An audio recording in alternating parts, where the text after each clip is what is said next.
Selamat Tahun Baru dan salam sejahtera untuk kita semua, Bapak Ibu Saudara-saudari yang dikasihi Tuhan. Menjalani kehidupan kita, mari senantiasa menimba semangat dari sabda Tuhan lewat bacaan Injil hari ini. Dari Injil Markus bab 1 ayat 7 sampai ayat 11 dengan tema Engkaulah anak yang kukasihi, kepadamulah aku berkenan. Saudara-saudari, bagi para pencinta film sinetron akan selalu setia menunggu episode film selanjutnya. Ada rasa penasaran akan cerita selanjutnya, maka diupayakan pada jam yang sama setiap hari sudah hadir di depan televisi. Rasanya sudah menjadi kewajiban sehingga tidak ada cerita yang terlewatkan. Bacaan dalam minggu ini dikisahkan seperti sinetron, cerita bersambung mulai tanggal 2 Januari. Bacaan berkisah tentang Yohanes Pembaptis sebagai perintis jalan bagi Tuhan, yang mengajak orang-orang untuk bertobat dan dibaptis, memperkenalkan Yesus kepada para muridnya, dan mengajak para murid untuk melihat dan percaya. Pewartaan yang dilakukan oleh Yohanes membuat banyak orang percaya lalu memberikan diri dibaptis.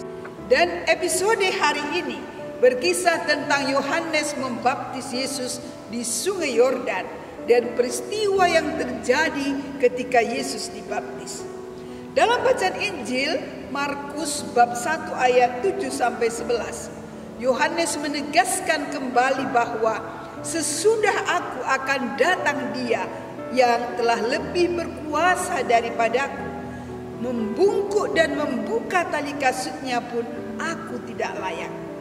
Aku membaptis kamu dengan air, tapi Ia akan membaptis kamu dengan Roh Kudus. Sekarang di hadapannya datang Dia yang Dia wartakan. Dia yang akan membaptis dengan Roh Kudus kini datang di hadapan Yohanes untuk dibaptis dengan air sebagaimana baptisan bagi mereka yang datang dalam pertobatan. Namun ada yang khas dalam peristiwa pembaptisan Yesus, yakni setelah Yesus keluar dari air, Ia melihat langit terkoyak dan roh seperti burung merpati turun ke atasnya. Lalu terdengarlah suara dari surga, Engkaulah anakku yang kukasihi, kepadamulah aku berkenan. Di sini identitas Yesus sebagai anak Allah langsung dinyatakan.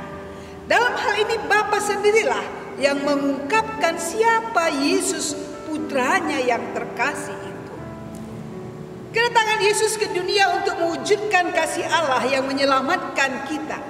Pada hari Natal, kita telah melihat bagaimana Yesus sebagai manusia dalam rupa bayi yang mungil menampakkan diri kepada para gembala dan orang Majus dari timur yang datang untuk menyembahnya, dan juga mempersembahkan hadiah mereka kepadanya. Saudara-saudari, tentu saja pewahyuan ini bukan hanya untuk Yohanes dan orang-orang Yahudi, tetapi untuk kita semua. Kita yang telah menerima pembaptisan telah juga diterima menjadi anak-anak dari Bapa yang sama. Karena itu mari kita bertanya, apakah kita yang telah dibaptis, telah lama menjadi Katolik, sudah mengenal Dia yang kita imani, sudah merasakan kehadirannya dalam seluruh peristiwa hidup kita, mengenali cintanya yang begitu besar kepada kita? Apakah kita setia menjalin hubungan kasih dengan Dia? Paus Fransiskus berkata, apa yang dicari Tuhan dari kita adalah suatu hubungan seperti antara ayah dan anak. Tuhan memberikan kita perhatian dan memberitahu kita, aku selalu berada di sisimu. Dia tidak pernah meninggalkan kita sesaat pun.